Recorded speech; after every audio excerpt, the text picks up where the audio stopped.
दिव्या अपने घर परिवार की लाडली थी।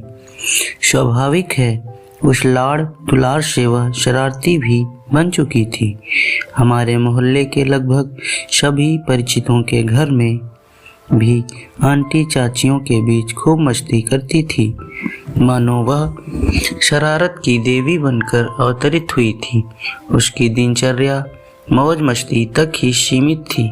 सबकी लाडली दिव्या अभी 14 बरस की हो चली थी, मगर पढ़ने लिखने में उसका मन नहीं लगता था। घर में उसके सबसे सच्चे मित्र दादाजी ही थे। जो कुछ पढ़ा सीखा वो दादाजी की बातें ही थी।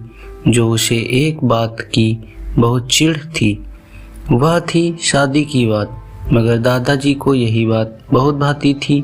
वे अक्सर दिव्या के सामने शादी की बात करते थे, जिससे वह इतनी नाराज हो जाती थी जैसे आज ही उसके फेरे होने हैं। इस तरह जीवन में सब कुछ सामान्य घटित हो रहा था कि एक सवेरे दादाजी के पुराने दोस्त उनसे मिलने के लिए घर पर आए।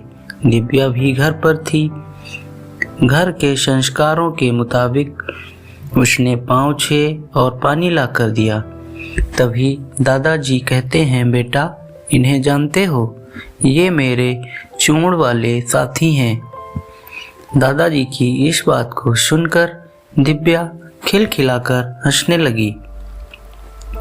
उसकी हंसी दादाजी के दोस्त को इतनी भा गई कि वे दिव्या को अपने घर की बहू बनाने का निश्चय कर चुके थे।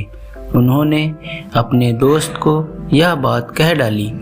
दादाजी के लिए यह घर बैठे गंगा आई जैसी बात थी।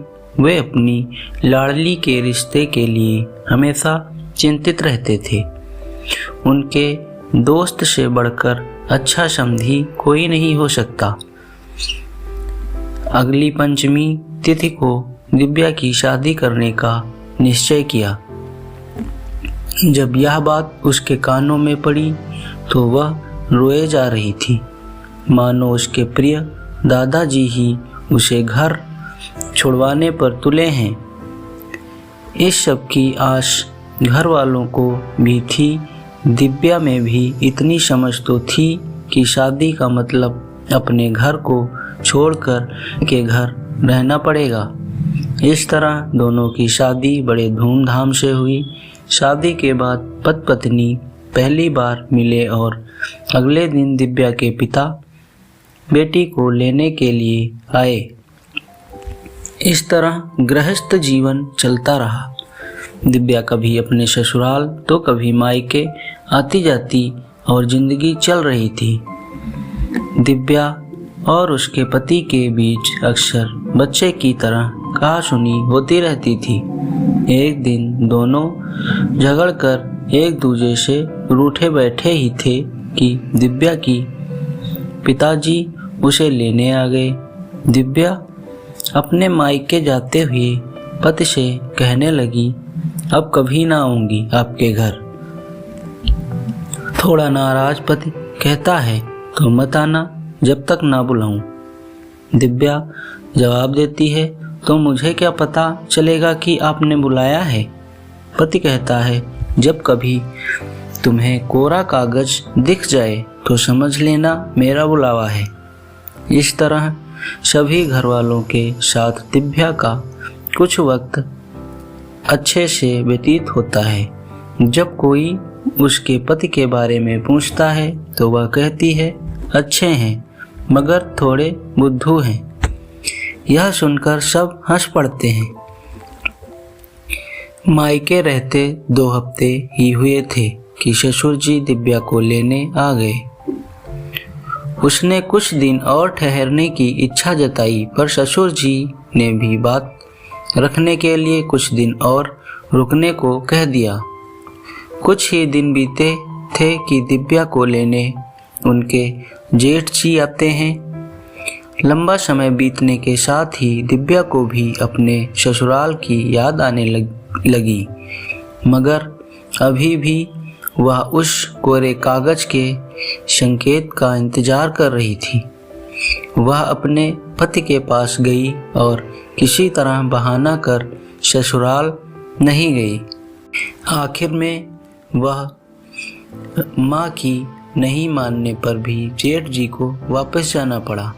दिव्या के ससुराल और मायके दोनों तरह के लोग परेशान थे। उन्हें समझ नहीं आ रहा था कि आखिर मामला क्या है। दिव्या क्यों नहीं अपने ससुराल जाती। माता पिता भाई सभी ने उसे खूब समझाने की यत्न किए, मगर वह किसी की भी सुनने को तैयार नहीं थी। ससुराल में न आने की चर्चा बढ़ने लगी तो दिव्या के पति ने स्वतः ही कोरे कागज वाली कहानी सभी को बता दी। बस फिर क्या था, दिव्या के ससुर जी अगले ही दिन एक कोरा कागज लेकर दिव्या को लेने आ गए।